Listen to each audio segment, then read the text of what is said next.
একবার রামান যখন নিজের অফিস থেকে ফিরছিল, अरे पल पल न माने टिंकू जिया ओ टिंकू जिया ओ मेरा जिया इश्क का मंजन चखूंगा पिया ओहो गाड़ी चंडिए छलांग मार दी। তখনই ঘর পৌঁছানোর আগে তার গাড়ি খারাপ হয়ে যায়। সে তখন বাসের অপেক্ষা করতে থাকে। তখনই সে একটা বাস আসতে দেখতে পায়।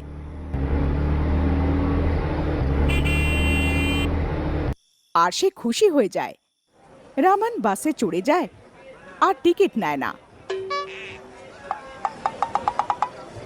বাসে অনেক ভিড় ছিল, তো রামান ভাবে আজকে আমি টিকিট নেব না, কেননা বাসে অনেক ভিড় আছে, কেউ জানতেও পারবে না আর আমার পয়সাও বেঁচে যাবে।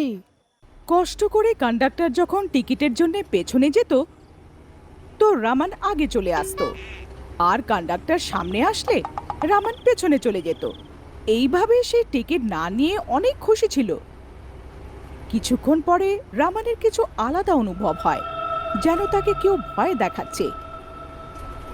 সেই ভয়াবহ আওয়াজ শুনতে পায়।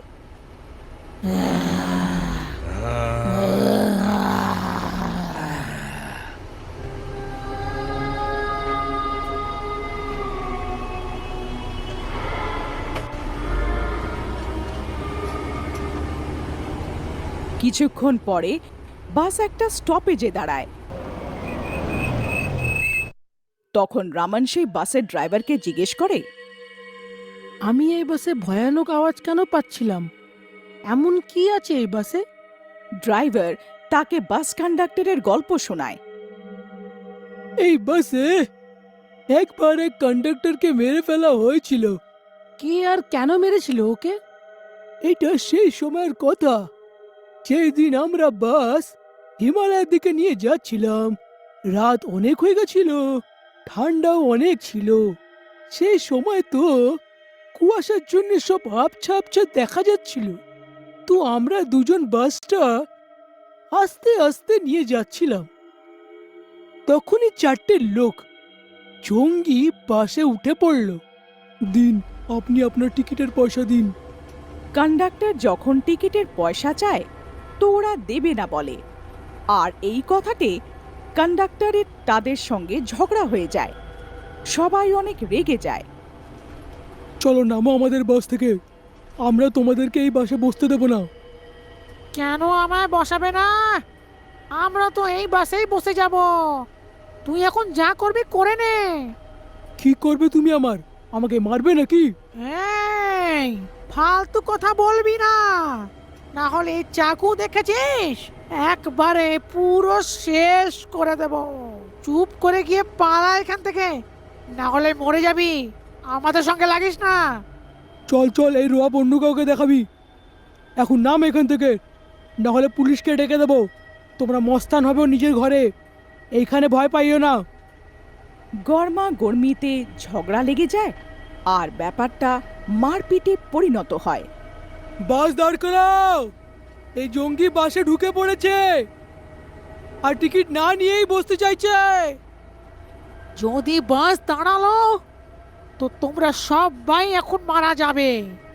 এই বাস এখন আমাদের কবজায়, বাস যেন না থামে। এই সব দেখে বাকি যাত্রী চিন্তিত হয়ে যায় আর চেঁচাতে শুরু করে, কারণ তারা নিজেদের জীবন বিপন্ন মনে করছিল। ড্রাইভার চিন্তায় পড়ে যায় যে বাস থামাবে কিনা, কারণ টিকিটের পয়সার থেকে বেশি মূল্যবান যাত্রীদের প্রাণটা। মারপিটের মধ্যে সেই জঙ্গিরা রাগের মাথায় সেই কন্ডাক্টরকে ছুরি মেরে দেয়। তখন থেকে সে ভূত হয়ে গেছে।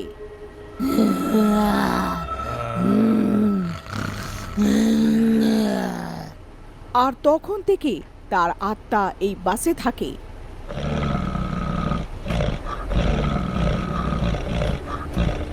আর সেই জঙ্গিদের অপেক্ষা করে। এই সব শুনে রামান বিচলিত হয়ে যায় আর জিজ্ঞেস করে, কি সত্যিতে এরকম ঘটেছিল? হ্যাঁ হ্যাঁ, এটাই সত্যি। কিন্তু ওই আত্মা আমাকে কেন ভয় পাওয়াচ্ছে? আমি তো কিছু করিনি ওর সঙ্গে। তুমিও নিশ্চয়ই টিকিটটা নাওনি, তাই ও তোমাকে বিরক্ত করছে।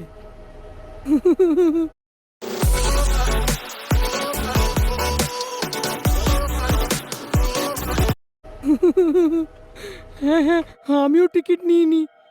না না না, আমাকে ক্ষমা করে দাও। আমি এরপর থেকে কখনো এরকম করব না।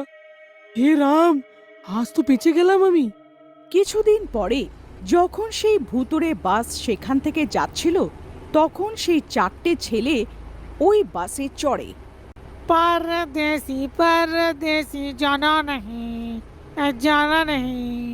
हमें छोड़ के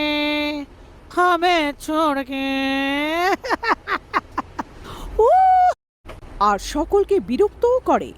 না ভাই, আপনার 4 জনের টিকিট নাও আর তার পয়সা দাও।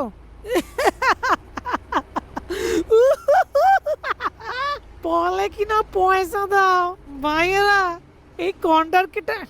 এই কন্ডাক্টরটাকে দেখো তো একবার, আমাদের থেকে এসেছে টিকিট তো নিতেই হবে।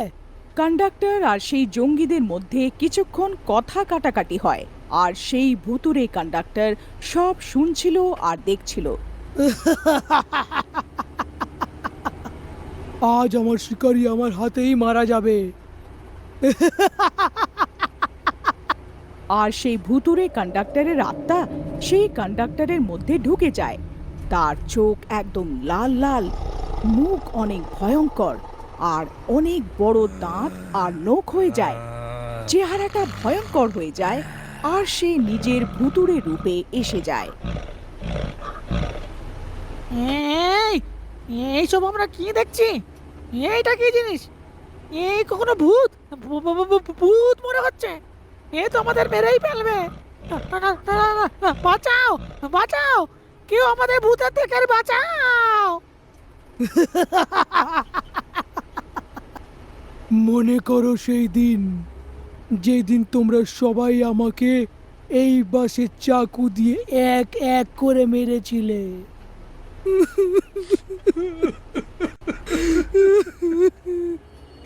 কি অপরাধ ছিল আমার? আমি তো এরই মতন তোমার সবার থেকে টিকিটের পয়সা চাইছিলাম, কিন্তু তোমরা আমাকে কষ্ট দিয়ে দিয়ে মারলে।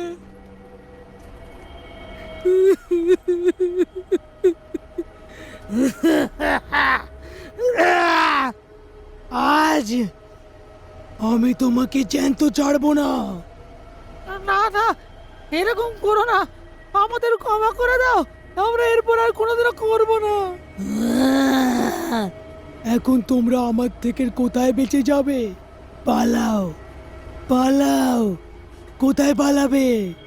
না না, যেতে দাও আমাদের।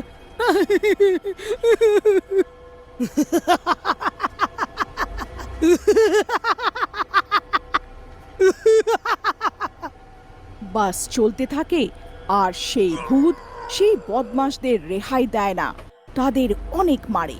না না, আমাদের ছেড়ে দাও। আমরা এখন থেকে আর কারোর সাথে এরকম করবো না। আমাদের মেরো না। না, আজ তো আমি তোমাদের ছাড়বো না। তোমাদের মেরেই তো আমি আত্মা জীবন থেকে মুক্তি পাবো। এভাবে অন্ধকার হয়ে যায়, জোরে বৃষ্টি শুরু হয়ে যায়, বাজ পড়ে, কিন্তু বাস থামে না। সে নিজের গতিতে যেতে থাকে। কিছুক্ষণ চলার পরে বাস গিয়ে পাহাড়ে দাঁড়িয়ে যায়, আর সেই নির্জন পাহাড়ে ভয়ঙ্কর আওয়াজ আর সাঁই সাঁই হাওয়া হতে থাকে। পুরো অন্ধকার হয়ে যায়।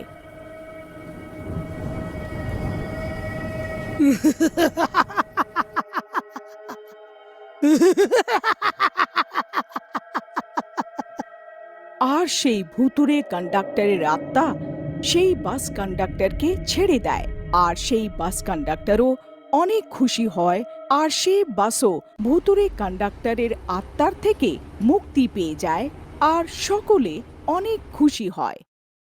আমায় খুঁজছিলেন? ফোনে কথা বলা, গসিপ আর এই